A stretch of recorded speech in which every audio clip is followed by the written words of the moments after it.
At 89, Dale Robertson, the beloved actor best known for his roles in Western television series like Tales of Wells Fargo and The Iron Horse, confirmed what many fans had suspected all along.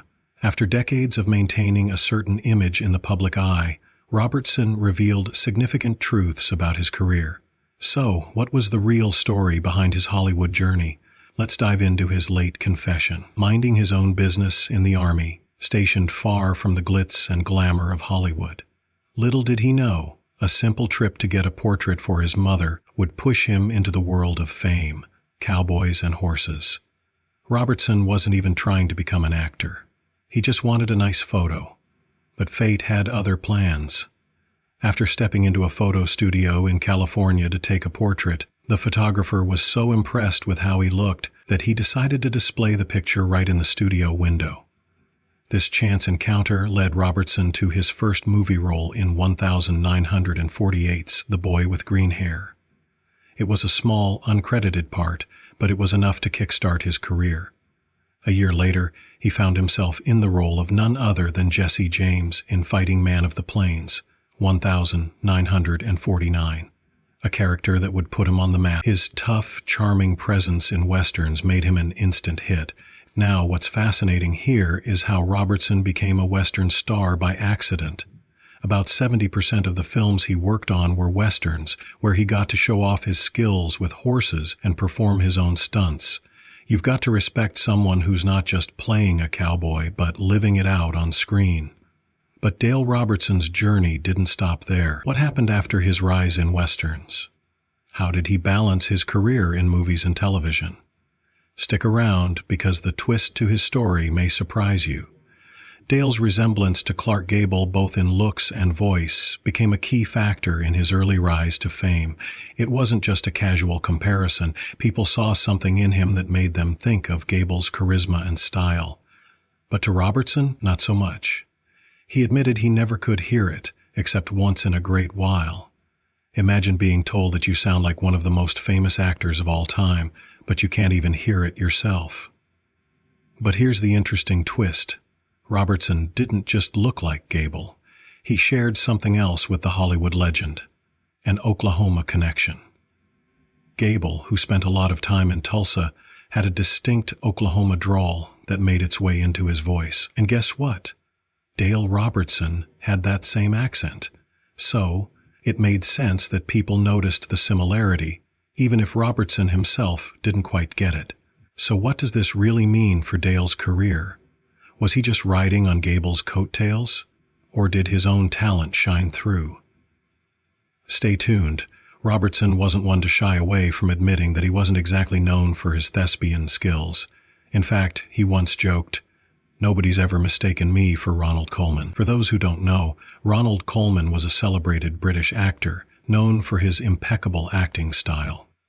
So when Robertson made this joke, it was clear he didn't see himself in the same league of theatrical mastery. But was that a disadvantage, or did it play to his strengths? While Dale didn't follow the traditional path to acting success, he didn't just coast by on his looks or charm alone. Unlike many actors who relied on acting schools to guide their careers, Robertson had a different mindset. He didn't have a high opinion of formal acting training. He was more focused on honing his skills behind the camera, learning the technical aspects of filmmaking. Ever thought about how an actor could contribute to a movie without acting? Dale did just that. While starring in films and TV shows, Robertson took the time to dive deep into the world of movie making. He enrolled in classes at the University of California, not just to improve his acting, but to understand the entire filmmaking process. From editing to cinematography and even musical scoring, Robertson worked tirelessly to learn from Hollywood veterans. It wasn't just about being in front of the camera for him. He wanted to understand every angle of the movie business. In a career that spanned decades, Dale became the go-to leading man, appearing in more than 60 films and a staggering 430 television episodes.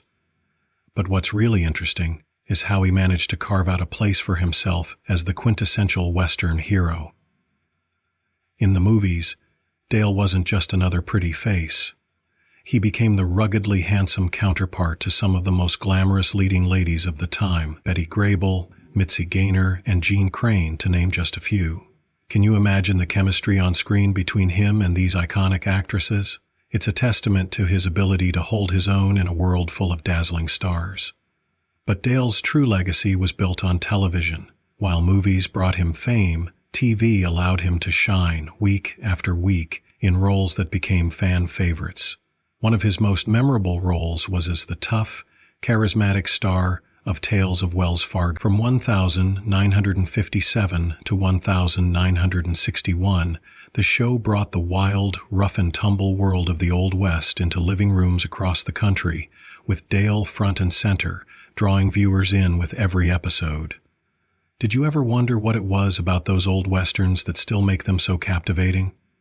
It's not just the action, it's the way characters like Dale Robertson brought those stories to life. Then there was Iron Horse, where he took on the role of a railroad man. From 1966 to 1968, this show was all about the American frontier, and Dale embodied the spirit of adventure and danger that came with it. But even that wasn't enough for him. Dale took on a new challenge in 1968 when he became the host of Death Valley Days, a position he held until 1972. Think about it. He didn't just act in Death Valley Days, he was the face of the show, guiding audiences through historical tales of the Old West. Dale Robertson nearly turned down the role of Jim Hardy in Wells Fargo, a role that would become one of his most iconic. Why almost say no to something that would change your career? Robertson had bigger plans. He was set to make films in Mexico, far from the world of television, but the producer Nat Holt wasn't giving up. He kept pushing Robertson to at least give the pilot a shot, and finally Robertson agreed, but not with much hope. The initial script was so bad, he later recalled, nobody would buy it anyway. That's a pretty bold statement, right? But here's where the story gets even more interesting. Instead of just walking away, Robertson didn't just act in the pilot, he helped reshape the show. He became deeply involved in reworking the concept of Wells Fargo, which was originally not much to write home about. He even came up with the distinctive character trait of Jim Hardy, his left-hand gun draw. Guess what happened next? NBC ended up buying the series. It was a turning point for Robertson, but also for television westerns as a whole. But just when you think the story ends with Wells Fargo becoming a hit, it takes another twist. In 1962, Robertson made a huge decision. He quit the show. Why? Because his producing partners wanted to expand the show to a full hour, broadcast it in color, and add more characters. Was that too much for Robertson?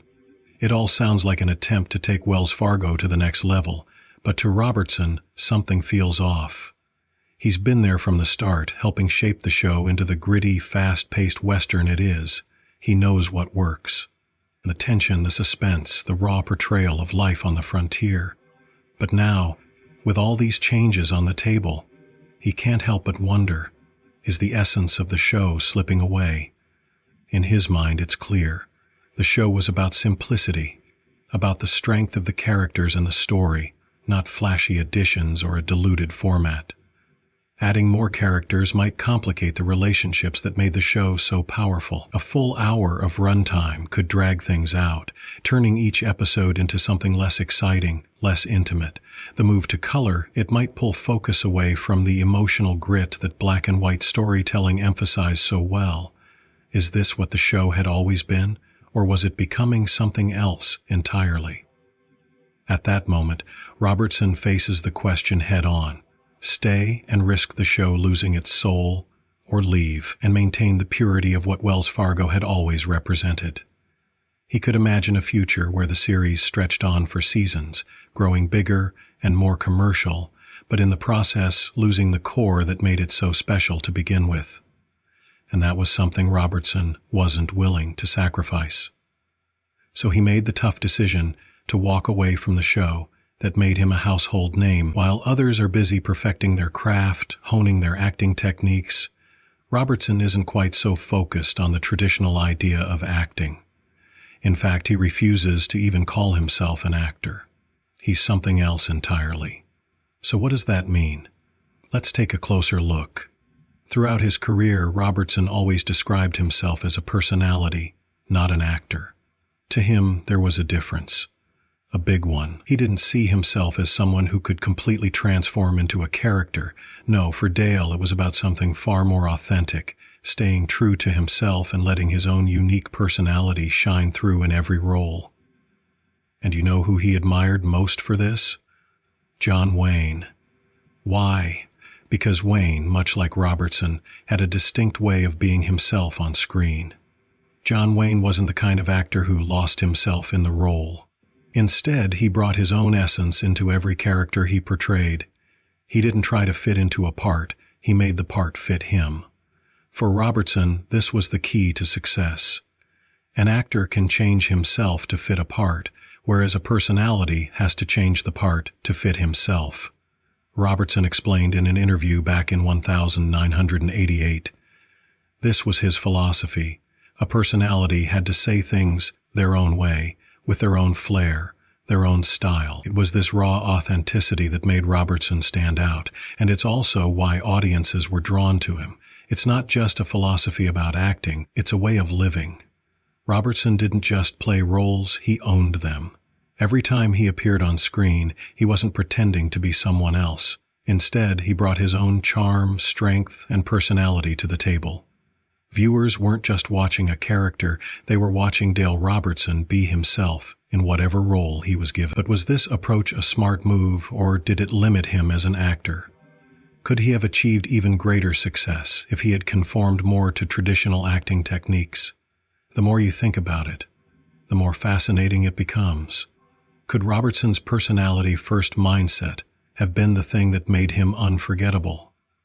After all, in a world full of actors trying to lose themselves in their roles, perhaps it was Robertson's insistence on being himself that made him truly stand out. Robertson's refusal to call himself an actor also meant that he didn't pursue formal training like many of his peers.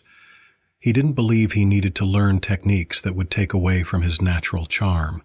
Instead, he relied on his instincts and unique presence on screen. He wasn't concerned with becoming a chameleon, constantly shifting to fit the mold of whatever part he was playing. For Robertson, being true to himself was the key to success. His roles in popular TV series like Tales of Wells Fargo and Iron Horse reflected his persona, gritty, tough, and unapologetically authentic. I end 2013 on a quiet Wednesday in San Diego. The world said goodbye to a Hollywood icon, Dale Robertson. He was 89 years old when he passed away, leaving behind a legacy that spanned decades. But what happened to Dale? The cause of his death was complications from lung cancer and pneumonia, according to his wife Susan. For those who knew him, it marked the end of an era, as Robertson had touched countless lives through his strong presence on screen and his unique approach to acting. Dale Robertson was a man who had lived a full life filled with unforgettable roles, particularly in westerns.